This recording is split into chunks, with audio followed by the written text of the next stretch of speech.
सुबह 7 बजे एक सनसनीखेज घटना सामने में आई थी, जहां पर एक युवती का, एक महिला का अध जला शव मिला था।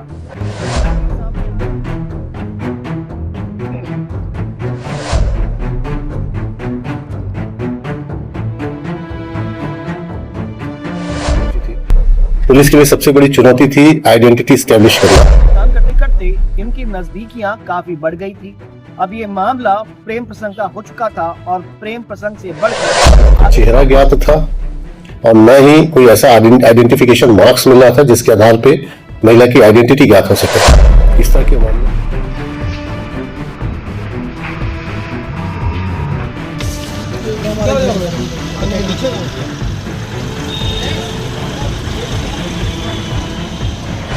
पीएम से जो दिशा निर्देश प्राप्त हुए, जो इंडिकेशन मिले थे, जैसे सिर के पीछे उस पर वार हुआ था और उसकी पुष्टि बाद में हुई।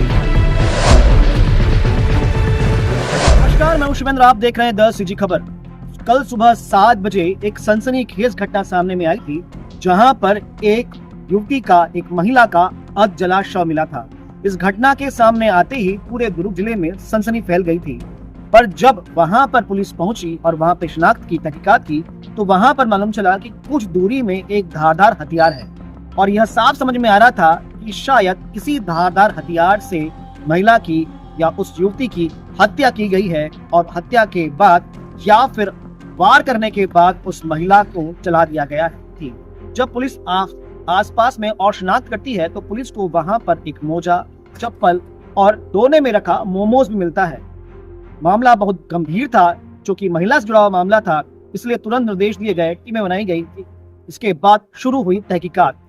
जो मामला सामने निकल कर आया वो इस प्रकार था कि जो मृत महिला थी, इसका नाम था उर्मिला निषाद। उर्मिला निषाद सुपेला में रहने वाली महिला थी और ये पूर्व से ही शादीशुदा थी।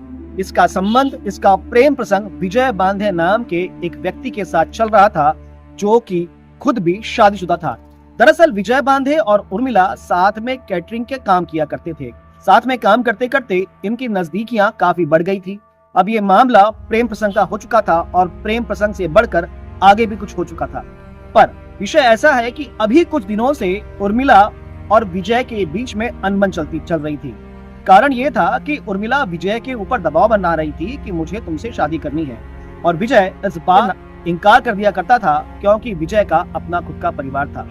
केवल बात यही नहीं है, इसके अलावा कैटरिंग के काम करने के दौरान उर्मिला को जो पैसे मिलते थे, उस पैसे को भी विजय रख लिया करता था। इस बात को लेकर अब तनातनी कुछ ज्यादा बढ़ गई थी और विजय भी काफी परेशान हो चुका था। विजय ने तय कर लिया कि अब उर्मिला को वो रास्ते से हटाएगा, क्योंकि अब मामला काफी गंभीर हो चुका है और मामला उसके पारिवारिक रिश्तों तक पहुंचने लगा है। उसने तय किया और फिर उसने सुपेला के एक हार्डवेयर दुकान से एक धारदार हथियार यानी चौपड़ खरीदा। 7 तारीख की रात को ही उसी ने पोटी से उसने पेट्रोल पंप से पेट्रोल लिया। उसने तय कर लिया था कि अब उर्मिला को मारना है। उर्मिला को 7 तारीख को उसने बता दिया कि हमें जाना है पाटन में, जहां पे कैटरिंग का एक ऑर्डर मिला है। साथ में उर्मिला को लेकर वो पाटन की तरफ बढ़ा, पर उस दौरान वो पुरई गांव में रुक गया। यहाँ अक्सर विजय और उर्मिला रुका करते थे। पास की दुकान से रास्ते में ही उसने चाइनीज पकौड़ा और मोमोज लिए।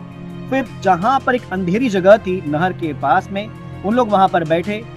ऐसी बात भी सामने में आ रही थी कि जब वो बैठ के इस फास्ट फूड को खा रहे थे, फिर विवाद शुरू हुआ। पर विवाद तो एक बहाना था। विजय ने पहले से ही तय कर लिया था कि उसे उर्मिला को रास्ते से हटाना है।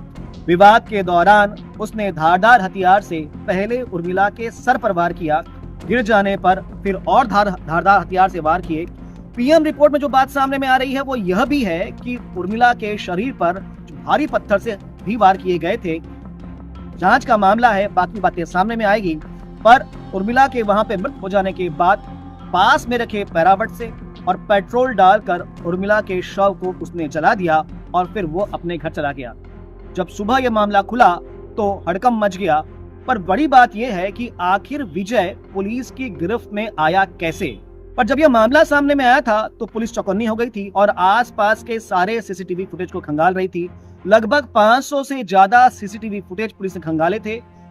इस दौरान पुलिस को एक युवती यानी एक महिला और एक पुरुष साथ में दिख तो रहे थे, पर वो परछाई हल्की थी। उतई से लेकर पुरई से लेकर सुपेला तक के इस फुटेज को खंगाला गया था, पर कुछ मामला अभी स्पष्ट नहीं हो पाया था। इसी दौरान आज दोपहर में विजय बांधे सुपेला थाने पहुंचता है और वो उर्मिला निषाद के गुमशुदगी की रिपोर्ट दर्ज कराता है। क्योंकि मामला पहले से ही सेंसिटिव था और पुलिस इस मामले की खोजबीन में लगी थी, तो जब पुलिस ने उससे पूछताछ की तो विजय बांधे बार बार अपने बयान को बदल रहा था और उसका हुलिया भी उस सीसीटीवी फुटेज के उस व्यक्ति से मैच खा रहा था जिसको पुलिस तलाश कर रही थी।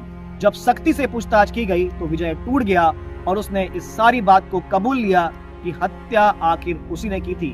जैसा हम बार बार कहते हैं कि अवैध संबंधों का और अनैतिक संबंधों का अंत हमेशा बुरा होता है और अक्सर ऐसे संबंधों में या तो परिवार टूटते हैं या फिर कोई जान जाती है, और इस बार भी ऐसा ही हुआ। आज प्रेस वार्ता में दुर्ग एसएसपी विजय अग्रवाल ने सारा खुलासा किया, तो आइए सुनते हैं कि क्या खुलासा उन्होंने किया और क्या था ये पूरा मामला। कल एक घटना हुई थी जिसमें उतई थाना क्षेत्र के ग्राम पुरई में जो खेल का मैदान है, खेल के मैदान के साथ जो लगा हुआ नाला है और नहर है, उसके नहर के बाजू में एक अर्धजलीय अवस्था में शव प्राप्त हुआ था। और जो शव था प्रथम दृष्टया देखने से ऐसा लगा था किसी महिला का है और शव के ऊपर पैरे रखे हुए थे, पैरा जला हुआ था। शव लगभग पूरी तरह से जल चुका था और शव से लगभग 4-5 मीटर की दूरी पे एक लोहे का कत्ता पड़ा हुआ था जिससे आमतौर पे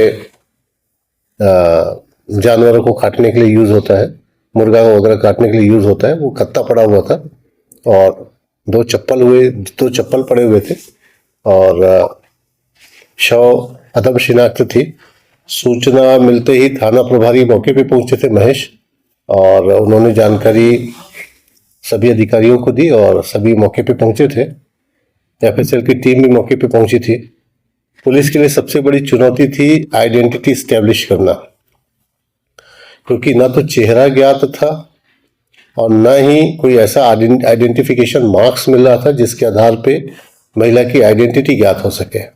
इस तरह के मामलों में आइडेंटिटी क्लियर होना लगभग सफलता के लिए जरूरी होता है। तो सबसे पहले पुलिस ने अलग अलग टीमें बनाई, न सिर्फ उस स्पॉट पे बल्कि उस स्पॉट के आसपास के एरिया में जो सीसीटीवी है, सीसीटीवी के अलावा जो टेक्निकल डिटेल्स है उस स्पॉट के, और साथ ही जो घटनास्थल पे जो सामान मिला था, जैसे कुछ खाए हुए मोमोज मिले थे, एक आध हेयर क्लिप मिला था, एक मोजे का टुकड़ा मिला था। उसके आधार पर पुलिस ने अपनी जांच शुरू की और जिस स्पॉट पे मारा गया था, ये घटना हुई थी, वो ऐसी जगह थी जहां कोई व्यक्ति, जानकार व्यक्ति ही जा सकता था। आज इसी दौरान पतासाजी के दौरान उतई और आसपास के 5 किलोमीटर के दायरे में जितने भी सीसीटीवी फुटेज हैं, मोमोज बेचने वाले हैं, जितने भी चाट ठेले हैं, एक एक व्यक्ति से कि कोई पुरुष और महिला का एक जोड़ा आया था क्या, उसके बारे में पूछताछ की गई। साथ ही जो सरहदी थाने हैं, जितने भी सरहदी थाने अपने जिले के अलावा बालोद, बेमेतरा के सरहदी थानों में पिछले 5 दिनों में किसी भी महिला की गुमइंसान रिपोर्ट कायम हुई होगी, उसके विषय में जानकारी प्राप्त हुई और शव को कल पोस्टमार्टम के लिए भेजा गया था, क्योंकि शव बुरी तरह से जल गया था। डीएनए प्रोफाइलिंग भी करानी थी, इसलिए उसको मेडिकल कॉलेज भेज दिया गया।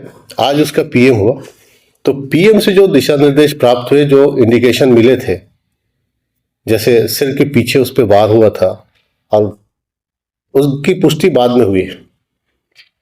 तो आज सुपेला थाने में एक व्यक्ति रिपोर्ट दर्ज कराने आया था गुमशुदा की, और उसका जो हुलिया है काफी कुछ उस शव से मिलता था जो जिसके साथ कुछ कपड़े और बाकी सामान मिला था। बाद में जब टेक्निकल डिटेल लिए और साथ में उस आरोपी से, जो संदेही से पूछताछ की गई, तो उसने कबूला कि वो एक कैटरिंग में काम करता है और उसी कैटरिंग में जो मृतिका उर्मिला है उससे जान पहचान हुई थी और उनके बीच जान पहचान काफी गहरी थी, मित्रता थी। तो मृतिका चाहती थी कि उससे शादी करे, परंतु ये व्यक्ति ऑलरेडी शादीशुदा था, मृतिका भी शादीशुदा थी, और इस बात को लेकर दबाव जब ज्यादा बढ़ा तो उसने ये हत्या की बात सोच डाली और उसने एक हार्डवेयर के शॉप से वो कत्ता लिया, एक पेट्रोल की पानी की बोतल में आधा लीटर पेट्रोल लिया और उसको बहला फुसला के वहाँ पे ले गया। बाद में उसने पहले कत्ते से वार किया सिर के पीछे हिस्से में। जब वो गिर गई तो उसके ऊपर पेट्रोल डाला। पेट्रोल डालने के बाद फिर पहरा डाला, आग लगाया और उसके बाद फिर वहाँ से फरार हो गया। मृतिका की आइडेंटिटी भी क्लियर हो गई है और साथ ही आरोपी की भी पहचान हो गई है और इस घटना में और भी व्यक्तियों की शामिल होने की संभावना है और उसके संबंध में पूछताछ जारी तो इस पूरे मामले में हम फिर से कह रहे हैं कि अनैतिक संबंध ही इसके पीछे में थे और अनैतिक संबंधों का अंत दुखद ही होता है। तो हम भी कहेंगे अगर कोई व्यक्ति इस प्रकार के संबंध में पड़ा है तो उसे सावधान हो जाना चाहिए, सतर्क हो जाना चाहिए। पर इस पूरे मामले में दुर्ग पुलिस की तारीफ करनी होगी, इतने जल्दी जो इस मामले का खुलासा किया। अगर आपके कोई प्रश्न हो तो कमेंट्स जरूर करिएगा और खबरों के लिए बने रहें द सीजी खबर के साथ। धन्यवाद।